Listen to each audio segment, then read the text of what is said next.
So in your situation, you said your dog was tested for heartworms at the time of adoption and was found negative with both antigen testing and microfilaria testing, meaning your dog had no adult heartworms and no heartworm offspring. And then a week later, you started your dog on heartworm preventative. And now 6 months later, your dog has tested positive for heartworms. And you, of course, want to know how this is possible. Before I get into how this may have happened, I kind of want to touch on the life cycle of a heartworm. The life cycle is about 7 to 9 months. It requires a reservoir of infection, a vector capable of transmitting infection, and a susceptible host. The mosquito is the vector capable of transmitting this infection. The mosquito gets this infection by drawing blood from a microfilariamic host, that being a dog or a wild canid that carries microfilariae, which is offspring of an adult female heartworm.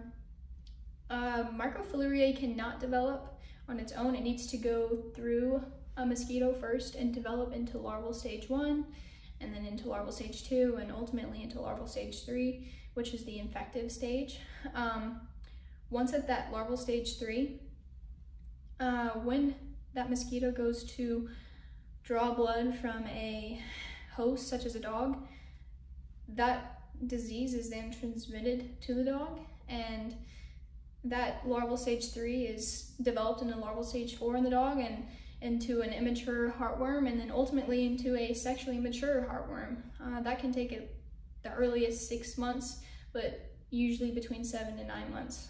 In your situation, I would say at the time of adoption when your dog was tested, the larvae was so immature and so underdeveloped that the test didn't pick up on it, or in that week of no heartworm preventative being taken, your dog was bitten and infected by a mosquito, and now 6 months later, that